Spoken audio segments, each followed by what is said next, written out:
Hi everyone, I'm Jude Hotep, the goddess astrologer and alchemical initiatrix. I am going to do the astrology for you today and cover some cards. And we already got Panther Spirit, which is about your power. Panthers are sleek, they are silky, they're in Florida. Panthers are in Florida. You wouldn't think that, right? Like we kind of forget unless you live there and it's common knowledge to you and you see the signs. But they're in our own country, and usually we think of a jungle. Of course, we have jungle in Washington, the state of Washington, but mostly we don't. And so if you're in the US, I'm kind of speaking US centric. If you're in the UK or Australia or somewhere else, hello. But the Panther, it's about your power, and your power is your mind, your emotions, your physicality, your joy, your happiness, that connection to your heart. And so it's that deep soul connection to heart. So we're going to go into the chart. I'm going to share my screen with you. And so the astrology for today is really beautiful. It's this time that we're leading up to the eclipse, Sunday, Monday. So the eclipse is like Sunday night, Monday morning. It's a Scorpio full moon lunar eclipse. It's going to be at 25 degrees. It's a 7. It's spiritual. It's a spiritual eclipse. Eclipses are a cutting away. Eclipses cut something away because because it's the ending. So there's very much a death, a cyclical renewal happening here. So there's very much an ending, many endings, possibly the ending of old patterns, the ending of your old psychology and psychodramas. Many things have probably just shifted and just aren't there anymore. They're just not problems. If you look within for those old places, the neural pathways are gone. The old patterns, the places are gone.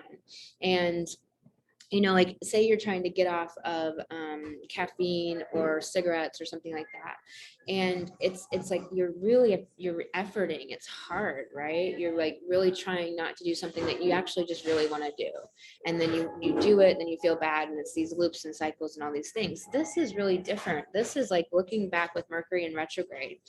Mercury is in retrograde at 4 degrees here, looking back in your life and seeing how you don't have these neural pathways anymore. You just don't have these patterns, these gateways, these doors of problems where you used to enter and go down these loops and go down these old roads. You might still have some that you're working through or that you'd like to see in.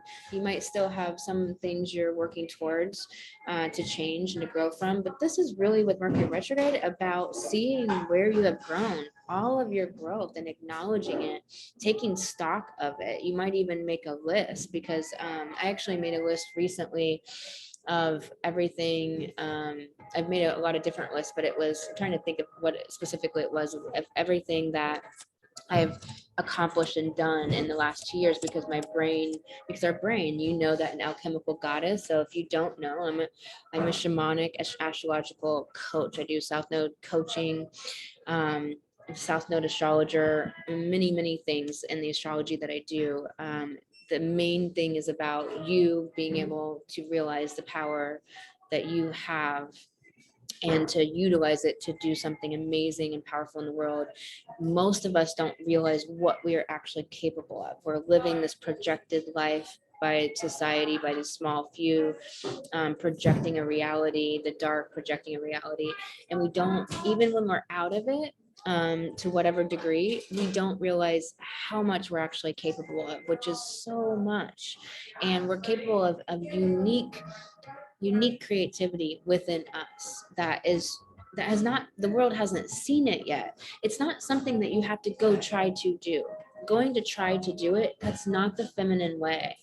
That going to try to do it is very much going to hold you back from allowing it to emerge and unfold within you as you just work at your craft and takes actions, aligned actions, and play with life, play with your life, play with your creativity, your channel, your craft, and you play with that and take the seriousness out of your business. and all of the things riding on it, and really play with it more instead, while also two disparate things holding the intention of the vision that you want to create in your world. It's more about loosening your grip on things. And so with this Mercury retrograde, we're reflecting on everywhere we've grown, on everything that we've come through, on all of the changes, everything we've mastered, all the skills, all the learnings and lessons. So this is powerful for that reason. The sun is now passed over the North Node today. It conjunct the North Node yesterday, the Sun in Taurus, and the North Node at 22 degrees Taurus. And so this is about our destiny, our future, where we're moving into, what we're creating, what we're building. It's about our biggest, highest vision. In today's chart, you notice these blue lines and these light green lines here. These are quintiles, biseptiles, and biquintiles and septiles. Those are metaphysical angles. They're metaphysical aspects that denote otherworldliness. And with so many septiles here, 1, 2, 3, 4, 5, there's an otherworldliness to today that you're going to be popping in and popping out with that sun passing over the North Node, that quantum degree of 22, where things are changeable. You're in this reality, you're in that reality, you're not quite here, you're slipping dimensions. Let yourself flow and grow into higher versions of yourself, higher frequencies, other aspects. Like, let go of holding on to anything, because it's all only holding you down and holding you back and stuffing your power down.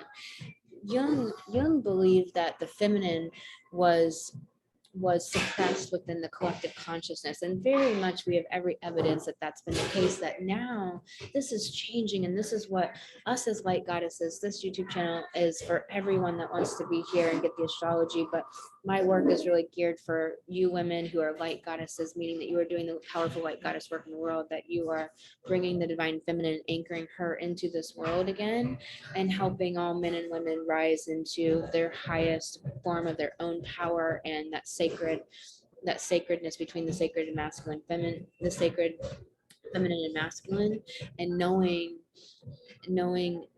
them, understanding from what we really come from, which is the heart, which it can seem so you know, so not important, I guess. But coming from the heart and saying that, it's almost this platitude, it's almost trite, it's overused in a way that it can seem like it's not important, when it's the most important thing. Because what else matters? The mind is an addiction. It's very much like caffeine and getting 5 big coffees a day, or tea, or whatever your vice is. It's the mind is an addiction, and it convinces us its importance, and it just rehashes the same stories. And so this eclipse that we're leading up to is when the moon's in Libra, and so the moon is weighing out our relationships and thinking about the harmony and balance within our life, and what that looks like. That balance isn't equal scales, because you don't brush your teeth as much as you sleep. You're not going to work as many hours as you do some other activity. Balance is how you feel within yourself, with the activities, with the day-to-day life that you live, with your emotional world inside. Balance is like when you are too negative and angry all the time, you're out of balance, that you're not facing shadow, but you've actually sunken into some darkness and into some negativity. And it's like, okay, I need to wake up here. I need to pull out of this. What is this? There's a difference between that and facing shadow, right? This distinction.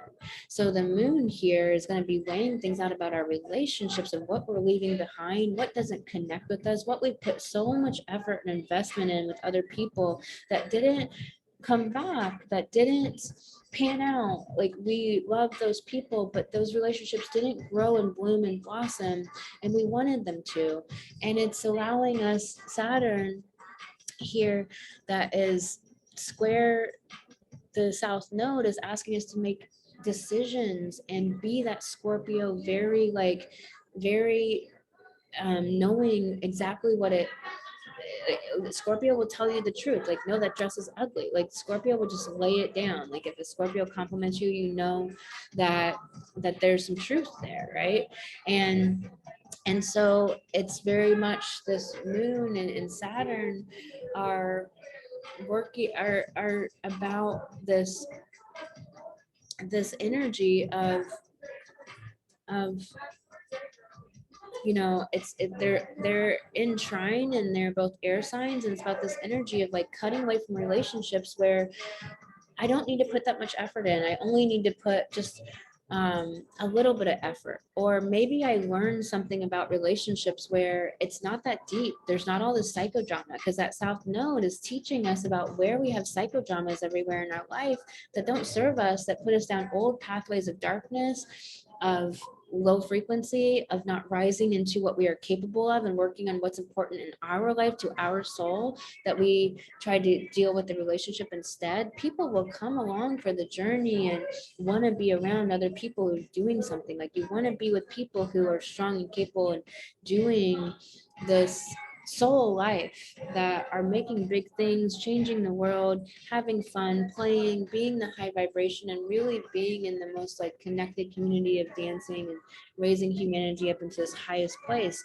So the moon's thinking about your relationships, where the good ones have grown and bloomed, where the ones that you put a lot of energy and just wanted them to be different than they were, where you finally let go of what you wanted them to be and to let them be what they really are, and they've bloomed, and all that has come from that. Your understanding of like, wow, I've been missing who these people really are because I kept wanting them to be different, or me to be different, or the whole relationship to be different, and I wanted something out of the relationship that I wasn't getting. But when you let it all go, you realize that like, wow, this person's amazing, this friendship's amazing, there's something deep here, something connected, and I missed it all before because I was trying to make it be something else.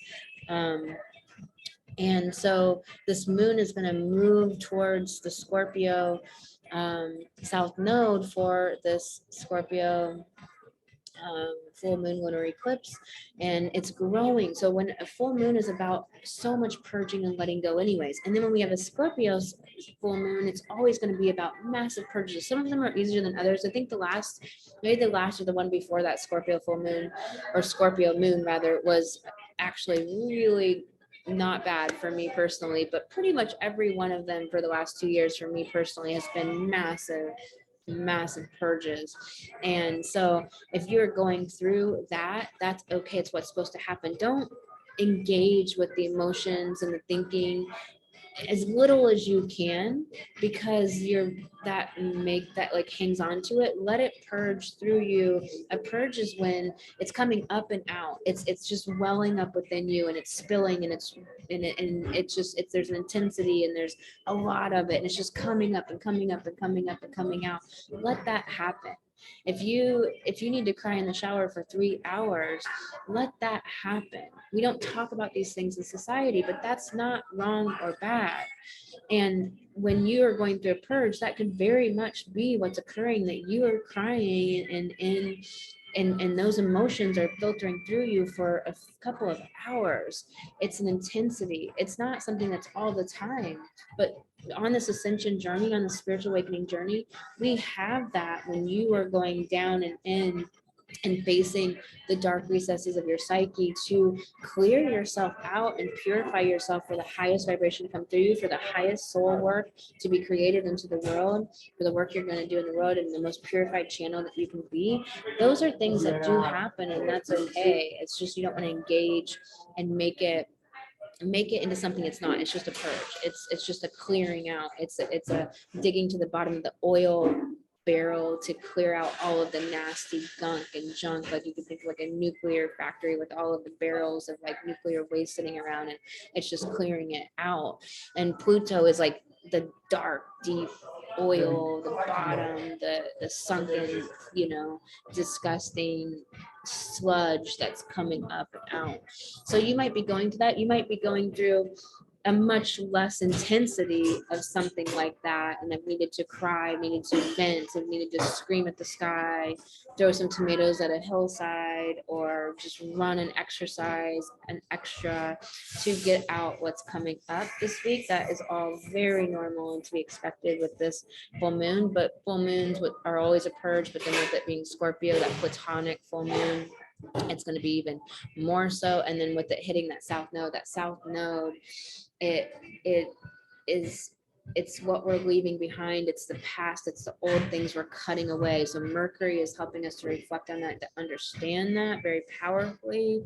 And Mercury is talking to Jupiter, and Jupiter and Mercury are talking right now, and Jupiter is asking for understandings and these belief systems that are wanting to be powerful belief systems that help you, not belief systems that really just draw new lines to color in between, that put you in new cages and new boxes and new jails, but really having a more fluidity with beliefs that allow you to be always a growing person with the fluidity of life, that there's really this ability to create and change. Everything's quantum, everything's moving, everything's shifting. It can be shifted and molded and created into place, and it can be played with and tried out, and with some basic spiritual tenets underneath. It's like we don't need so many beliefs because they jail us. The last 2 years we've been jailbreaking our soul from all of the beliefs that the culture prescribes, all of the projected reality from the dark.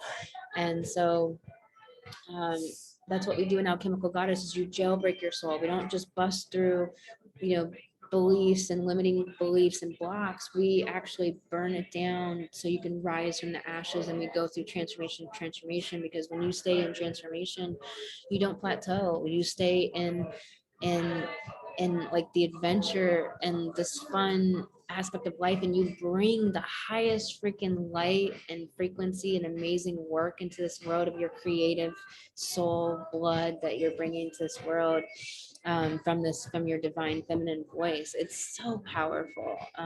The ecstatic bliss on my clients' faces as they're transforming, as they're understanding themselves through their chart, as they're looking at their chart right here. This is what a coaching session is like. In a way, you get to see your chart, you get to know it, you're going deep, you're learning yourself, and we're doing this powerful work to get you the results that you want in your life, the soulmate relationships, the money that you want to make, and understanding why you're amazing, that you came in with very special things that do not exist, and that you haven't even brought up the most powerful gifts within you yet. I promise you, you have not brought up the most powerful gifts within you yet.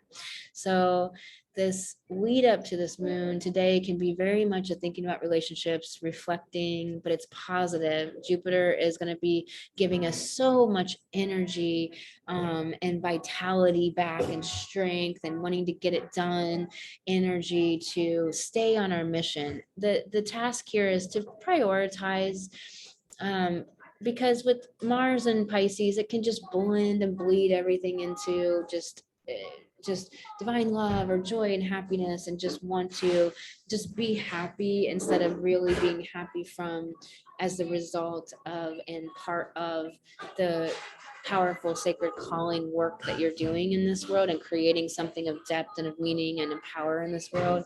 And so with Mars moving into this conjunction, conjunct Neptune in Pisces, but moving into an exact conjunction, there's this energy of just the gestalt and divine love, and like too scattered to the wind. So you want to just prioritize what's the most important thing, and to do it with the highest self-love, the most flow that you can possibly have, with Saturn having these squares to the sun, and to the North Node and to Eros, and it's wanting to have the highest frequency of self-compassion and highest frequency vibes, because Aquarius is the high vibes, but it's also this ingenuity, it's this innovation. So like innovating your emotional states and trying on new and different ways of being with your emotions, of working with your emotions, new and different ways of being in your own day-to-day life and world, trying out new ideas. And with Pluto and these last degrees in Capricorn retrograde, it's asking us about the structures, and it's definitely squaring the moon today. So it's gonna be, you know, our emotional state is going to be talking about our power and our personal power. And if we're reclaiming, and I pulled that Panther card at the beginning, you know, if we're reclaiming our power in every area of our life, and what does that look like? Are we reclaiming our power from the stories in our mind? Do we manage our brain every day, and do we manage our brain every day? If you're, you know, if you're not getting the most results that you want in your life, you're not managing your brain. If you're not happier, you're not managing your brain. It's so important as human, as soul and a body. Also that, you know, our power is our energy and our time, where we put our energy and our time. And so with, you know, the moon thinking about relationships and stuff today, it's about, you know, it's about thinking about where our energy goes. And if we are expending the amount of energy that brings us results, connection, love, if we are getting the most results from our business, from our work. So Turkey spirit, it's about the gratitude, and it's about giving yourself space and grace to be in letting your vibration raise, or letting your frequency rise. Like, what makes your frequency rise? Are you doing meditations? Are you doing journaling, being in nature, exercising? What are the things that allow your frequency to get higher and higher and higher, and just keeping it high and keeping yourself in a place where the shadow's not pulling you down into the darkness? Of course, we have those periods, and if you're in that, it's not right, wrong, good, or bad. But obviously, if you're in it, it feels horrible and you're trying to get out. And so these are the ways that you can move through it powerfully. We have rabbit spirit, and it's that this is there's an abundance, there's a fecundity. That's what Uranus and Taurus is teaching us, is to have, is our old ideas about the matrix world, ideas of projected reality, ideas of money, that's not the truth about money. That anybody that's not making money, it's because spirit doesn't want you off of the matrix money system and onto the abundance of your soul capital, of knowing your soul, of knowing what you can create from the talents and gifts that are within you, that you have, that's actually truth. And that this whole money system is not the truth about value. Money is just an energy, it's an exchange of value. And so spirit is helping everyone to move into a different perspective, a different relationship to money, that is not based on like money being your value, money being your self-worth, money saying how worthy you are. That's what the world kind of went crazy with since the 80s.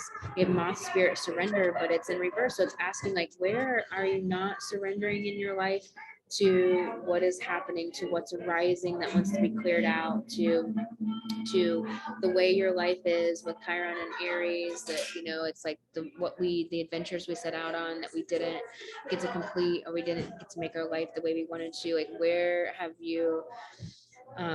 are you not surrendering to the way life is? I'm working on surrendering to maybe not being with my rabbits for a whole year. You know, my animals are absolutely, you know, just, they're important to me. They don't have to be important to anyone else, but they're a top priority in my life. Like, when I adopt animals, they're, you know, I promise them a great life. And they're also make my life better, and to like be apart for them for a whole year, possibly. I don't know yet on the end date, but that's something I'm working to surrender to. I'm mostly there. I've mostly kind of finally popped over.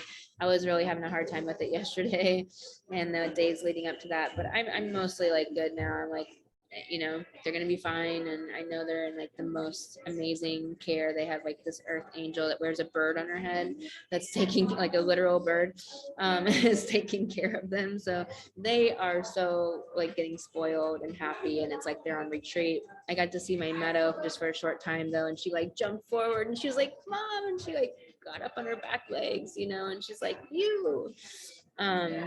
I don't really have like a mother-daughter relationship with her, but there's something like has shifted for me with animals, that it's like such a sacred relationship that I think I like moved it into like a parental relationship in a way, which is weird. And now I'm just like pulling that apart, and it's just like I don't know. I don't think that's right, but I think people do it because it's such a sacred relationship, and we don't yet commonly have the terminology and the language and the semantics that help us to say how much they mean to us and what they do for our spirits and our souls and what they show us and what they teach us. Like animals are here to teach us things. The lessons that I have learned from my Chester rabbit. I have two, and they're mated. They're a bonded couple, a male and a female, Chester, Mr. Chester, and Meadow. And the lessons that I've learned from him are just beyond so many lessons that I've learned from him, and it's helped me in difficult moments. Our animals are like there to teach us, and we are also there helping them evolve. They actually, get to evolve as well through us. So it's a symbiosis of a relationship, a symbiotic relationship, and it's really a powerful one. It's so sacred. Anyways, getting to the point, I, have had to surrender that I might be missing a whole fucking year of their life, and missed is not probably the way I want to narrate it. Actually, I'm going to question that with my brain, and that's the important work to do with your brain. Like, how are you narrating your story? So I'm going to rewrite that later, but that, I haven't seen them for 5 months. One little quick 2-hour visit with Miss Meadow. Chester went into like resource sharing issues and was like not wanting to share her with me or me with her. um, he loves me so much, and he's taught me a lot about love and loving from the wound. And he had a traumatic first 6 months of his life, and I don't know how he's alive. Actually, he's almost died like so many times, and he had like a couple of things that were just so wrong. But I was like, yeah, you're out of here, buddy. We're not doing this anymore. I like lectured these people and yelled at them. Like, I don't care if people hate me. I will not stand by and let an animal be abused. I've lost a few friends that way. Yep. And kids too. I've like not yelled at, but like told a woman what for in a grocery store once, and also just tried to like tap into my heart to like, what can I say to this woman to get her to wake up? And she did have like a moment, and I don't know, I hope that's just a seed that was planted, but she was abusing the shit out of her child in the grocery store in Nashville, Tennessee. And I was there like not too many months ago. I was just like not gonna have it. This other woman, like a bunch of us women were in the store just witnessing this, and I was like, fuck this, I'm saying something, it's not okay. And this other woman, like, I think it triggered her, and she started bawling, and she's like, I gotta get out of here, I can't witness this. And I think she was beyond childhood trauma that was being triggered. But I think a light bulb went off. So it was just powerful not to stand by. But I've called child services on someone before because they were not taking care of their children. So I ain't afraid when it comes to that. I think it's so important to stand up, although child protective services isn't necessarily the most greatest option always. So it's always, there's complexities. It's about following your heart and your intuition, but what do you have to surrender to? And it might be, it is where to look is how things are right now that you're resisting. That resistance will keep you from being able to move forward because you're in a state of resistance instead of in a state of growth. So you want to be in a state of growth versus resistance. That's what's going to be really powerful. I'm going to pull one more card and let you go for today. And then Badger Spirit.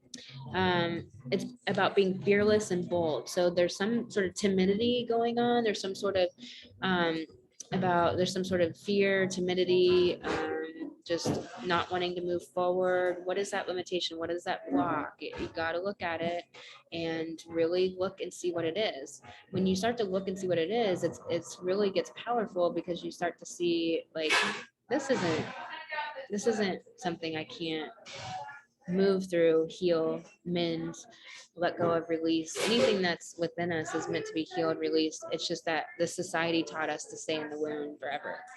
We're not meant to stay in the womb. So be bold, be fearless. What is causing the fear? You have to face fears. Fears, the only way you can face them is exposure therapy is doing it. You have to do it, you have to face it, you have to go through it, and that's the way to eradicate fear. And it's not easy, but what other way is there? Fears don't just go away. Sometimes we can coach our brain out of the irrationality of them, but a lot of times we just have to go in and go out. I recommend facing every fear you have and doing it immediately, so that you just show yourself that you're powerful. It shows you your power. And we talked about power at the beginning. That's another way to really own your power, to reclaim your power, is to face every fear that comes up. Little itty bitty fears, big tiny fears, talking to that person, making the phone call, starting the business, making the LLC, going to the gym, starting the program, continuing with the project, doing the next step on the project where you're just in the middle of the project and you're like, facing it. I have to face something in my own work today and tomorrow. And I don't, it's not a fear, but it is a fear, but it's disguising itself as resistance or something else. And I have to face it. I'm going to be facing it head on to move through it. So I am sending you so much love. I'll be here for the weekend forecast on for Saturday. And this is the Alchemical Goddess. Daily Astrology Intuitive. Thank you for being here with me today. If you'd like to book an astrology reading, you can do that at thegoddessastrologer.com. And also, the Light Goddess podcast is daily. It is powerful. It will move you forward and help you be in the high frequency and to help you on the spiritual entrepreneurship. Talk to you soon.